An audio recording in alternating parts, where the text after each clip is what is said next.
កុំប្រិយមិត្តទាំងអស់គ្នាវិលត្រឡប់មកជួបគ្នាជាមួយនឹងរឿងថ្មីបាទថ្ងៃនេះផងដែរadminមានរឿងបាទស្ដេចអន្ត្រីព្រិលតករឿងទៅចេញដែរទេអញ្ចឹងទៅចេញបានមួយភាគអញ្ចឹងសម្រាប់គ្នាយើងដែលចាស់ឥឡូវនេះ admin បាន update website តិចដោយសារមួយរយៈនេះមានប្រិយមិត្តមួយចំនួនគាត់ពិបាកក្នុងការមើលអញ្ចឹងដោយសារ admin ធ្វើការដាក់ ad មានដាក់ពាណិជ្ជកម្មអញ្ចឹងណាបើអត់ដាក់អញ្ចឹងអត់មានចំណូលសោះអញ្ចឹងគ្នាយើងធ្វើការចូលមកកាន់ website អញ្ចឹងពេលដែលចូលមកកាន់ដំបូងអ្នកគ្នាចុចនៅលើ website អញ្ចឹងខ្ញុំចង់និយាយបន្តិចតាក់ទងមួយ website នេះដោយសារវាមានពាណិជ្ជកម្មពេលដែលចុចទៅវា load ad អញ្ចឹងណាអញ្ចឹងពេលដែលចុចទៅវានឹង load do tab គេណាអញ្ចឹងយើង back មកវិញមកអូខេអញ្ចឹងសម្រាប់អ្នកថ្មីឬក៏អ្នកអត់ទាន់ដឹងអាចកុំទាន់អានអូសរំលងឬក៏កុំខាវីដេអូអាចមើលវីដេអូនេះតាមការណែនាំរបស់ខ្ញុំអញ្ចឹងវាអាចលោតម្ដងទៅ2ដងទេចាំឲ្យយើងប៉ះម្ដងទៀតវាលោតទៀតហើយអញ្ចឹងយើង back មកវិញមកហើយយើងចុចម្ដងទៀតអូខេឥឡូវយើងអាចមើលបានហើយឃើញទេពេលដែលយើងចូលមកកាន់ home នៅក្នុងផុសអញ្ចឹងវាអាចពេលខ្លះ load ad ម្ដងទៀតអញ្ចឹងឃើញទេ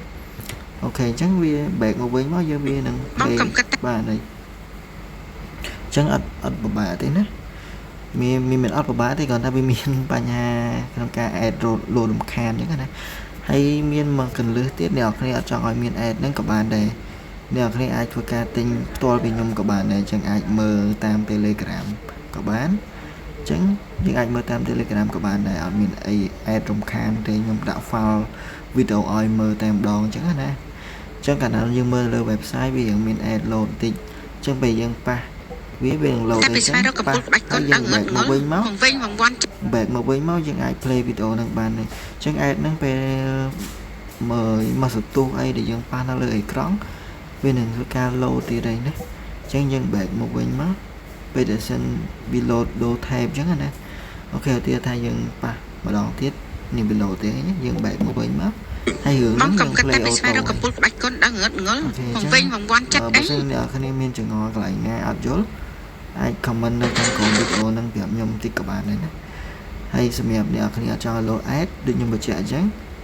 អត់បាក់ទេគ្រាន់តែតាក់ទងមកខ្ញុំតាម Telegram ក៏បានដែរចូលក្នុងក្រុមទៅឃើញ contact របស់ខ្ញុំហើយទិញផ្ទាល់ពីខ្ញុំទៅខ្ញុំគិតតម្លៃពិសេសជូនអញ្ចឹងយើងអត់មាន ad ញញៃ load ទេបើសិនខ្ញុំអត់ដាក់អញ្ចឹងខ្ញុំអត់មានកញ្ចប់ថវិកាណាបន្ត website ព្រោះយើងក្នុង website មួយយើងត្រូវការបង់ច្រើនទាំង hosting ទាំង server ផ្សេងហើយនឹង wifi ទៀតអញ្ចឹងបើយើងទប់ដល់ sponsor ក៏ទប់អត់ជាប់ដែរអញ្ចឹងណាអូខេអញ្ចឹងសង្ឃឹមថាអ្នកនរគ្នាអាចយល់ពីខ្ញុំហើយក៏សូមអធ្យាស្រ័យតាក់ទងមួយការលក់រឿងខ្លះខ្ញុំមិនលក់ទាំងអស់ទេយូរខ្ញុំលក់មួយរឿងទេដើម្បីយកលុយហ្នឹងបន្ត website ដើម្បីឲ្យអ្នកនរគ្នាបានមើលទៀតអញ្ចឹងណាអូខេអញ្ចឹងសង្ឃឹមថាអ្នកនរគ្នាយល់ពីខ្ញុំហើយជួយ donate ឬក៏ប៉ាកាហ្វេខ្ញុំតាមរយៈ QR ក៏បានដែរអូខេអរគុណច្រើនវីដេអូនេះមានតែប៉ុណ្្នឹងទេជួបគ្នាវីដេអូក្រោយ